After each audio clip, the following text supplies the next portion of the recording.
Blood and Water, episode 4. This one was a doozy. Let's go. Ain't it obvious?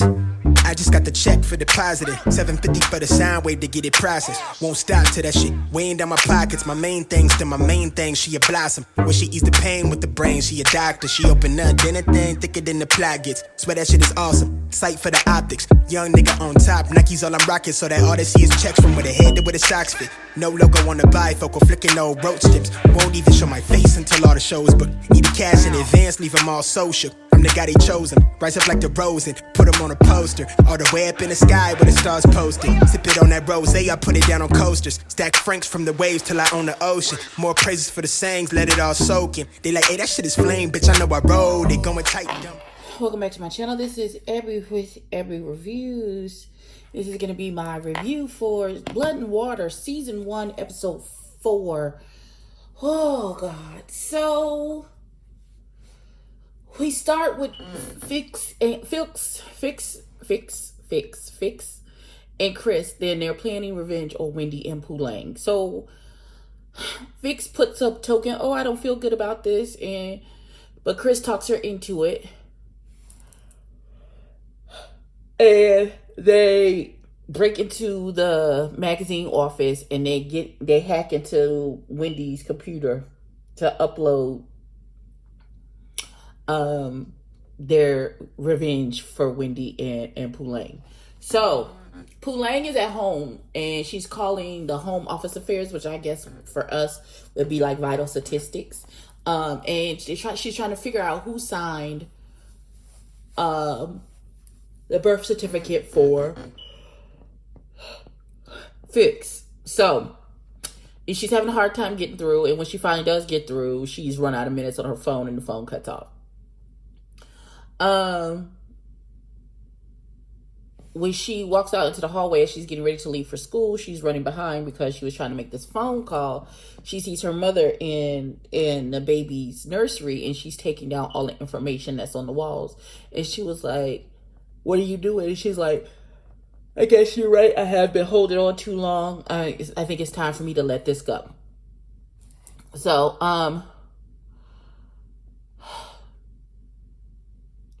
when Pulang arrives to school, Wade asks her, is she okay? And she was like, yeah, why would I not be okay?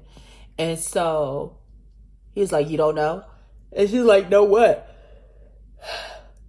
And then he shows them the school's Facebook page. There's a video on it. I guess the magazine has a Facebook. The school magazine society has a Facebook page.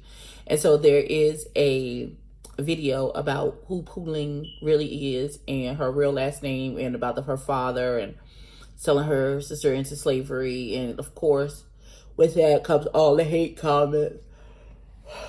Talk about her, she's recruiting children for her daddy to sell into slavery from the high school. Like, people are doing a whole lot, just the most, for no damn reason.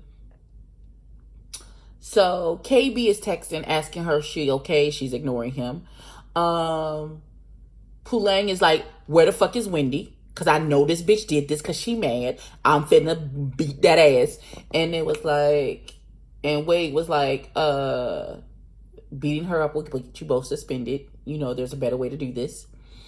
And so the next thing we know, Pulang is in the office with the principal and Wendy, and she's reported Wendy for the video. And so the principal is talking to Wendy, and Wendy's like, I didn't do this. And she was like, there's nobody else that could do it but her. It came from her computer, blah, blah, blah, blah, blah. And so the principal is like, well, we're going to have to do an investigation, and so I'm going to suspend you from your duties as editor. And she was like, and Wendy threatened the principal. She was like, you ought to think long and hard about what you do and the consequences that it could possibly have for you.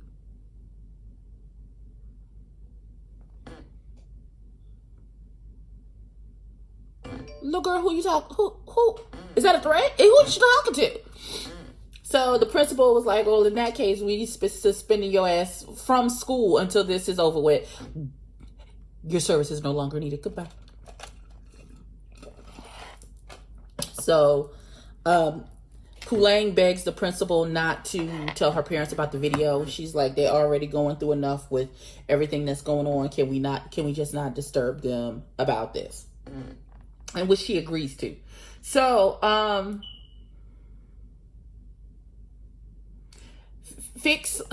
KB confronts Fix and asks her, did she have anything to do with the video? Which, of course, she lies and says no, that she had nothing to do. Wade and Pulang are trying to get through. They finally get through to. I'm sorry. They finally get through to Home Affairs. But as soon as they ask about B. Jaxa, who was the person that signed, B. Jacka, who was the person that signed Fix birth certificate, that person hangs up and says no comment and hangs up. So they go down to the office and they find the guy who they were talking to who hung up on him. His name is Mr. Promise. And so they bribe him to figure out what's going on. So he gets the woman's name. Her name is Brenda Jackson. And apparently she's in prison for fraud. She was faking birth certificates in and around this child trafficking case. And so she has been forging birth certificates. So they try to get her to figure out, they're trying to figure out whether or not the birth certificate that she signed for Filks was one of the fakes, or is that a real birth certificate? So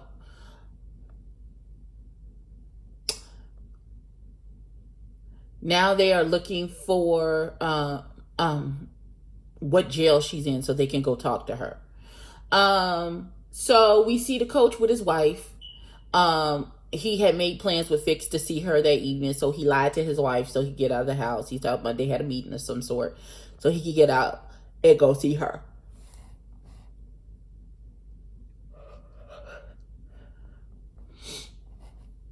Okay. So when Wade was on the phone with Pulang, her little brother came in and she's like, are you talking to your boyfriend? And why Wade took that to be serious, I don't know. And he was like, what? Why would he think I was your boyfriend? Like she was telling, he tried to nosedive out of the friend zone, and he didn't stick the landing. It was no. So Fix and the swim coach are at a hotel, and just as they're about to get it on, his wife calls to say that she's having contractions and she's in a lot of pain, and he was like that he has to leave and go to the hospital. So Chris is in the car with Mark. Mark is the boy that helped him hack into Wendy's computer. He goes to the school. Him and Mark was the one in the pool together. They're kind of flirting and fooling around. So they're in the car, and Mark is like telling Chris, he's like, I really like you. I have feelings for you. Blah, blah, blah, blah, blah. He starts to give him some head in the front of the car. Guess who pulls up behind them and catches them? None other but Zama. And she's like, what the fuck is going on? And so the next thing we see, Zama is at Pulang's house. And she was like, we're best friends. Why didn't you tell me? And she was like, I thought you knew. And she was like, this is not like us. You know, we tell each other everything. And then Zama tells her that Chris knew that, what her real last name was. And then it clicks for her that this Fix and Chris have put it together, and they're the ones who did the video. So she goes to confront Chris at school the next day, and he was like, he kind of implicated Filks into it too. And so she's like, you're a bitch, and I'm gonna get you. So she walks off and she runs into Filks, and she was like, and she confronts her about it. Filks tries to play it off and then try to get snappy, and Pauline went to that ass. She was like, oh no, bitch, this is what we not gonna do. And she smacked the piss out of her, and the girl smacked her back, and then they knocked her down on the ground. And so this all happened in front of KB, who supposedly has feelings for Pulang, But what Felix is his ex-girlfriend, he checks on Felix first and not Pulang at all. And she's like, okay, bet. And then she walks off. So here's where the important part comes in. So after the altercation between Felix and Pulang, so all of the parents meet into the principal's office, and the principal is like, "Well, I thought you said Wendy did it," and she was like, "I talked to Chris, and he said that he did it, and him and Felix did it." And then she was like, Felix is trying to play this innocent. She's talking all soft. I didn't do it. I don't know where she's taking it. And she was like, well, you bring Chris in here. And the parents are confused. They're like, why are you fighting? Like, y'all don't even know each other like that for real. So what is the issue? What was the video about that got y'all so upset? I'm sorry, the light went out on my computer and I'm in the dark. So that's not good. So, they say, well, we want to see, because Phil's dad says there's no need for expulsion. I think Phil's dad doesn't shake easy. And I think he may recognize either the mama or the daddy from selling their daughter to them. So the dad was like, there's no need for all of that. Because he's like, there's no need to expel anybody, because don't expel Pulang, because then her parents might just say, give us our kid back, or let everybody know that we bought a kid. And so they show the video. Well, they ask, what was the video about? And why would there be an issue? And so when Pulang's dad explains about our daughter was kidnapped at birth, and the police are trying to blame it on me, and blase bloom and bloody blue. And Phil's mama has a physical reaction. She starts hyperventilating. She's like, oh my God, I said, bitch, you can't do no crimes, bitch, because you soft. What the fuck? You can't have a whole panic attack right now, bitch. Get your life together. So that was very telling to me. It's the mama. It's the mama who's soft as fuck. She gonna get,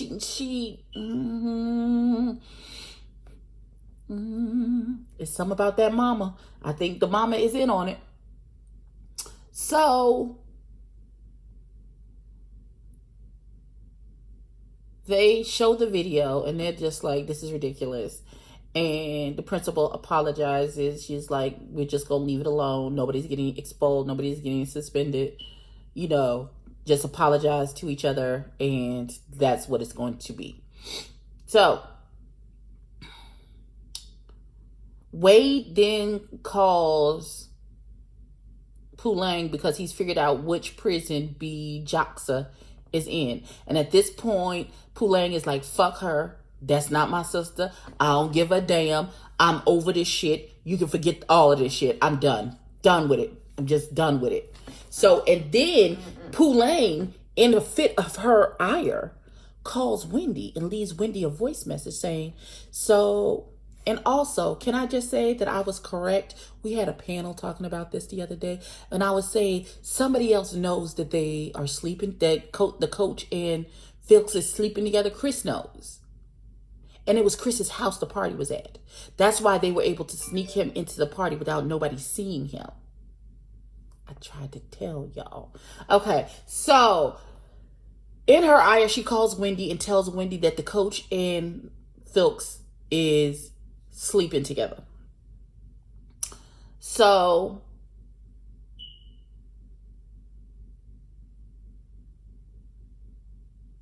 Chris is still after he got caught by Zama. He wants to date both of them, but neither one of them are giving him the time of day.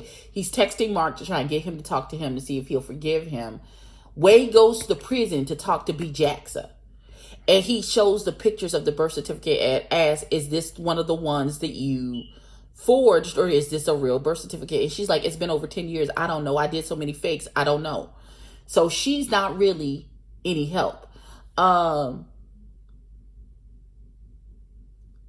Meantime, KB talks to his dad. This was a great conversation. First of all, KB daddy roll up on him and be like, you shouldn't be smoking weed, it kills your brain cells, and then takes the weed from him and smokes it. And so they have a whole conversation about how KB has feelings for Pulang, and he thinks he's messed it up because he went to check on Filks first when they got in a fight, and now Pulang is now not responding to any of his text messages, any of his calls, nothing.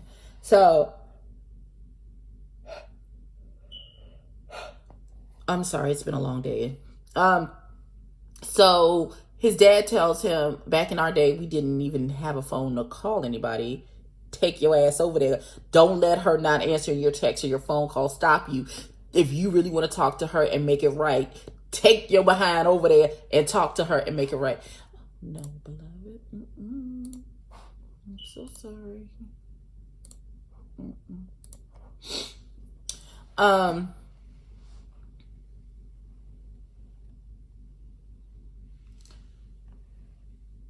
Wendy.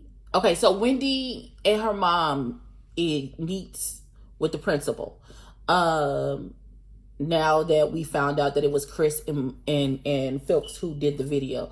So she's like, you still suspended as editor. Take some time. And when I feel like you are ready, I will restore yours, you back to your position. Wendy's mama is just as bad. It's like doubly worse than Wendy. She feel like her daughter can do no wrong and that they need to fix protocol. She said protocol was to suspend your daughter and do an investigation. Or maybe protocol needs to be revisited. That's not how. Sis, what you talking about? That's not even how you even. Girl, sit down. You lost your mind.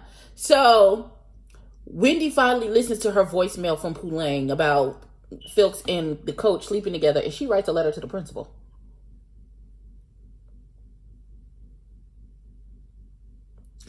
KB shows up at Pulang's house, and they have a talk, and they kiss. Wade sees them kissing through the window, and his little friend-zoned heart is broken. Philks' mama is talking to Philks, and she was like, if you did it or not, she's like, oh, it's never too late to apologize if you've done something wrong. If you have stolen someone's child and have raised them as your own for the last 18 years, it's too late to apologize, baby. The only thing you getting is going to jail, boo. So, that's cute that's how you feel, and that's how you telling your daughter to operate in this particular manner, because it's only been a day since she done what she did. But if you're trying to get redemption too, baby, that's not gonna.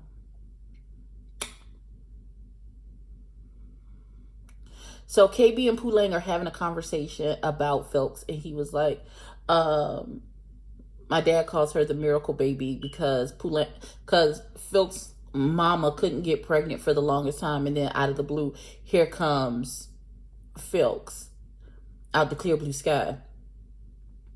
And then Philks asked her mother, oh, I have a question I've been meaning to ask you because I was asked it in the interview and I couldn't answer it. She was like, where was I born? And her mama said, at home with a midwife.